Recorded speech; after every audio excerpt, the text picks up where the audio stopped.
Ladies and gentlemen, once again on the set of Live It Up is Ms. Irene Renee. Welcome, how are you? I'm fine, thank you for having me.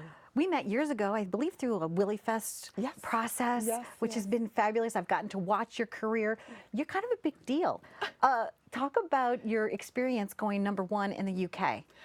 That's been awesome. So I just recently released my sophomore album back in June, and so it's been doing very well. It reached the top of the they call it the UK Soul Connoisseurs Top 20.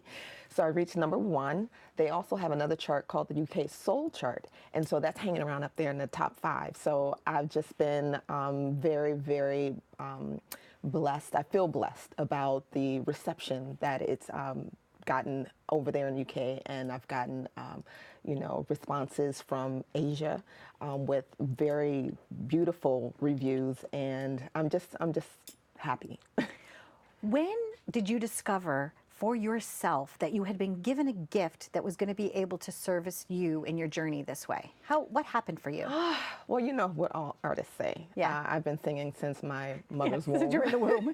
I believe that, right? The microphone was on the belly. And... Right. So it was a journey. I remember being in high school and listening to one of my classmates. The teacher asked her to sing, and she just wowed the entire class. And I was so impressed with that. I went home and started trying to sing the song, and I just remember my mother saying, "Shut up!" Wow. It was like, because I guess I was saying the same line over and over and over again. But the thing that... In the hairbrush? Did you do the hairbrush trick? We had these poles in the basement, so I'm kind of like swinging around the pole and just singing, just having the time of my life. But I didn't know I was annoying my mom trying to cook dinner. So from there, I just felt this incredible urge to sing. And so then I started, I sang in church when I was younger and the choirs and things like that, but nothing really to the point where I wanted to really just get on a stage and sing. So from there, I auditioned in high school and got on some talent show.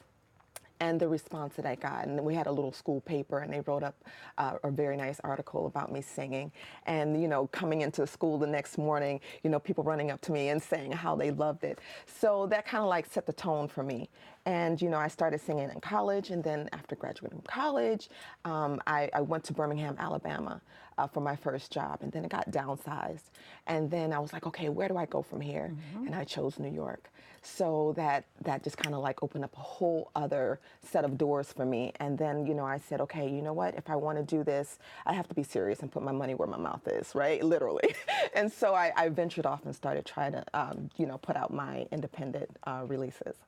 Do people like Melba Moore, Ella Fitzgerald, how have they kind of influenced you as a woman? Did you read stories or articles about them? What happened in that regard? So being from the Motor City, Detroit, I was exposed to a lot of great artists. So the person that actually sticks out for me that really, really impressed me was Anita Baker, because, I think she's somewhere in the soprano range, but she has this rich, sultry voice. Yes. And so as I started experimenting with my voice and trying to figure out what my sound was, she closely matched that. And the next person that kind of really set the tone for sound and how I could go about and approach my own personal sound was Toni Braxton.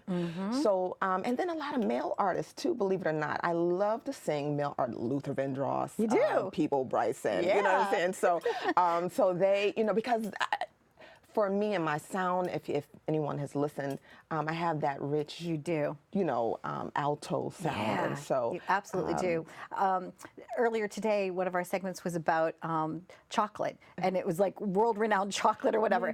And, I feel like the way your sound is similar to the experience of eating chocolate. Oh my gosh. It's warm.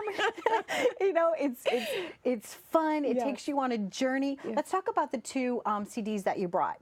So let's talk about your music. So I hope you see that as a compliment. But you sound like that. Oh, absolutely. Chocolate. Multi textured. Just lovely sound. Yes. And it's addictive. It is. Right? Yeah.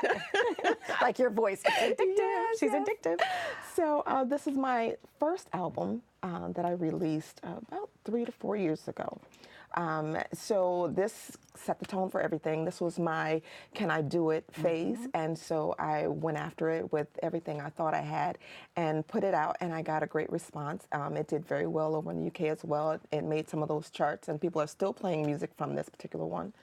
And my second album, which is the newest release, Ubiquitous Soul, was just released, and so it's doing amazing things, and it's taken me out to some places that I, didn't think that I would get to. I'm actually, I know we're going to talk about this, but over in the UK, we're talking about me coming there and performing. So, Lovely. And that's soon within the next couple months. And you have a lot of live performance venues, Bergen County, you're everywhere. Yes, So if somebody wanted to come see you anywhere in the United States, they just could go to your website, and you always list all of the places that you've been. Yes.